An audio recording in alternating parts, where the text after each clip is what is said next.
Red Square. From the walls of the Kremlin to the domes of St. Basil's, the square is a jaw-dropping testament to Moscow's beauty and grandeur. Fittingly, it was here that Joseph Stalin showcased the amazing advancements of the Soviet Union by parading the nation's military and technological might. Yet behind the grand displays of progress and power, there lurked a darker side to scientific innovation. In fact, one pioneer was granted free rein in pursuit of something truly monstrous. So what was this abominable experiment? And how is its shocking impact still felt to this day? It's the early 1900s. Russian scientists are making groundbreaking strides, testing the limits of the physical world. And one man has emerged at the forefront of this innovative new epoch. His name is Ilya Ivanov. Ilya Ivanov was a physiologist who quickly became a pioneer in the field of artificial insemination.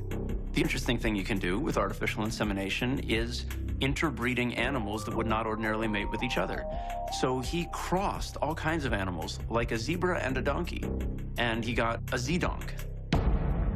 Yet the esteemed doctor harbors a much darker obsession, ripped straight from the pages of science fiction.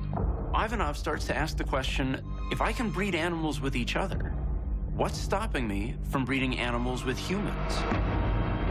Ivanov is convinced the outlandish plot is grounded in science. Crossbreeding two animals works if the animals are evolutionarily similar to each other. So the doctor believes he can crossbreed a human with its closest primate relative, the chimpanzee. This is crazy, but on the other hand, this would be a major advance in genetics. An excited Ivanov presents the bizarre theory to his colleagues. But his enthusiasm is not returned. To put it mildly, this is an unsettling idea. There are a lot of ethical questions that this raises, so it's not very well received, and he can't get funding for the experiment. But he doesn't give up. Then, in 1924, Ivanov catches a lucky break when a new Soviet leader rises to power, Joseph Stalin. When Stalin gets wind of what Ivanov wants to do, he realizes that the possibilities are endless. They could use this new science of genetics to create a new human being for a new Russia. Enticed by the notion of a population of ape-human supermen at his disposal, Stalin orders the Academy of Sciences to fund Ivanov's research. They give him a grant of $10,000 US to do his work, and they found a place for him to do it. And that's French Guinea, where they've got a colony of apes ready for him to experiment on. In March of 1926, an ecstatic Ivanov lands in the small African nation and immediately gets to work. Ivanov has access to this whole colony of chimps. So the first thing he's going to do is take human sperm and inseminate 3 female chimps, and then he waits. But as the days and weeks pass, a frustrated Ivanov is eventually forced to face reality. Even though he tries to impregnate the chimps, it doesn't take. Nothing happens. But Ivanov isn't about to give up. He has one last twisted strategy that he hopes will breathe new life into his scheme. So Ivanov says, all right, if it's too difficult to impregnate a female chimp with human sperm, what if we do the opposite? What if we try to use sperm from a chimp to impregnate a female human? So will Ivanov's grotesque gambit actually work?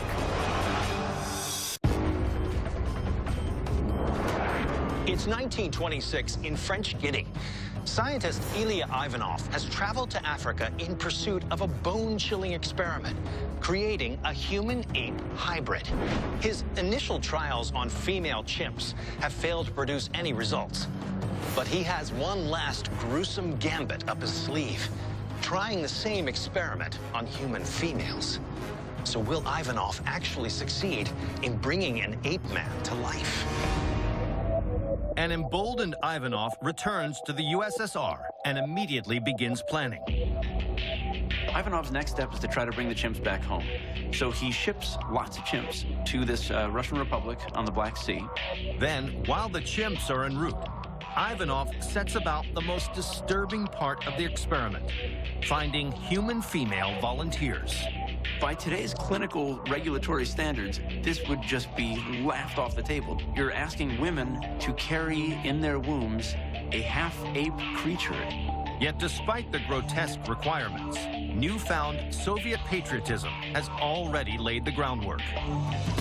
He's able to convince 5 women to basically spend a year secluded in abstinence to be artificially inseminated with chimp sperm. Now, Ivanov can only wait for the primate donors to arrive. Unfortunately for him, it's this final step that deals the fatal blow. Most of the apes have died in transit.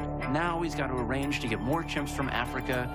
But before he can do that, the social climate kind of turns against him. Stalin has become so paranoid that he is convinced that scientists and academics are attempting to destroy the state. In December 1930, Ivanov is convicted of creating a counter-revolutionary scientific organization, and he's exiled to the Kazakh Republic, where he has a stroke and dies 2 years later. In the years since his death, many view the work of Ilya Ivanov as a cautionary tale about the ethical pitfalls of unchecked scientific experimentation. Yet his legacy may be more complex. Ivanov's early work with animal breeding laid the groundwork for the modern science of artificial insemination. Artificial insemination is used today with livestock breeding and farming and helps feed the world. It just goes to show that the long and twisted road of scientific progress is paved with both the brilliant and the bizarre, sometimes by the very same man.